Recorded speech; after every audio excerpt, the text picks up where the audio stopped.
જય શ્રી કૃષ્ણ ભક્તજનો, આજે હું તમને એક કથા સંભળાવવાની છું, જેનું નામ છે શ્રી સિદ્ધ ગણેશ વ્રત. આ વ્રત કરવાથી શું શું ફાયદા થાય છે એ આ કથામાં કહેવામાં આવ્યું છે. તો ચાલો હું તમને આજે સંભળાવું છું ગણેશજીની એક સરસ મજાની વાર્તા. આ વ્રત ગમે તે મંગળવારથી શરૂ કરી શકાય છે. આ વ્રત માટે ગણેશજીના પ્રતીક રૂપે 3 સોપારી લેવી. તે દર વર્ષે ભાદરવા સુદ ગણેશ ચતુર્થીના દિવસે નદી, તળાવ કે કૂવામાં લાલ વસ્ત્ર સહિત પધરાવી દેવી. ચાંદીની વસ્તુ ઉપર દર મંગળવારે વ્રત પૂજા કરવી. આ પૂજનથી ધન વૃદ્ધિ ઝડપથી થાય છે. તો ચાલો આનો મહિમા પણ શું છે એ આપણે સમજીએ.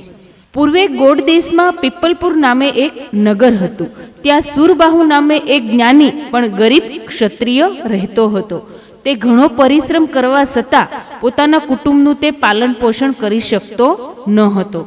આથી તેની પત્ની તેને મહેણા ટોણા માર્યા કરતી હતી.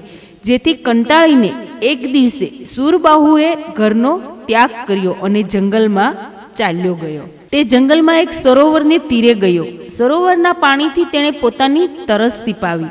પછી તે સરોવરના કિનારે આવેલ વડના ઝાડ નીચે આરામ કરવા બેઠો. ઘડીભરમાં તે નિંદ્રાધીન થઈ ગયો. થોડીવાર પછી તેના શરીરને કોઈએ સ્પર્શ કર્યો. તે ઝબકીને જાગી ગયો. તેણે જોયું કે કોઈ દાઢી અને જટાધારી તેની સમક્ષ ઊભેલા છે. તેણે ઊભા થઈ આવનાર વ્યક્તિને નમસ્કાર કર્યા. આવનાર વ્યક્તિએ કહ્યું, હે વત્સ, તું ગભરાઈશ નહીં. મારું નામ કૌશિક ઋષિ છે. હું વર્ષોથી આ વનમાં તપ કરું છું. હે વત્સ, તું ઊભો થા અને મારી સાથે મારા આશ્રમે ચાલ. સુરબાહુ યંત્રવત ઋષિની પાછળ જવા લાગ્યો. કૌશિક ઋષિ સુરબાહુને પોતાના આશ્રમમાં લઈ ગયા. તેને સ્નાન કરાવી સૂચના કરી. સુરબાહુ સ્નાન વિધિથી પરવાર્યો એટલે ઋષિએ તેને ભોજન કરાવ્યું. પછી ઋષિએ તેને થોડીવાર આરામ કરવા કહ્યું. સુરબાહુ આરામ કરીને ઊભો થયો. ત્યારે ઋષિએ તેને પોતાની પાસે બેસાડીને તેની કથની પૂછી. તેની કરમ કથની સાંભળી ઋષિ દયાદ્ર થઈ ગયા. ઋષિએ એના ઉપર કૃપા કરી અને શ્રી સિદ્ધ ગણેશના વ્રતનો વિધિ બતાવ્યો અને નિયમપૂર્વક આ વ્રત કરવા જણાવ્યું. સુરબાહુએ કૌશિક ઋષિના આશ્રમમાં રહી શ્રદ્ધા સાથે આ વ્રતનો આરંભ કર્યો. આ સમય દરમિયાન ભગવાન શ્રી સિદ્ધ ગણેશજીની કૃપાથી તેના નગર પીપલપુરના રાજાએ તેની પત્ની સુભદ્રાને પોતાની ધર્મની બહેન બનાવી બધી સવલત કરી આપી. એટલું જ નહીં, સુરબાહુની શોધમાં ઠેર ઠેર પોતાના સૈનિકોને મોકલ્યા. 4 માસ વીતી ગયા.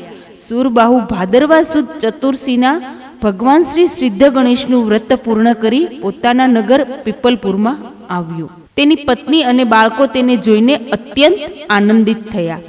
સુભદ્રાએ પોતાના પતિને બધી વાત કરી. આ સાંભળી આનંદ પામી સુરબાહુએ કહ્યું, આ બધી જ ભગવાન શ્રી ગણેશજીની કૃપાની પ્રસાદી છે. હે સુભદ્રા, આ વ્રતનું તું પણ નિયમપૂર્વક કર.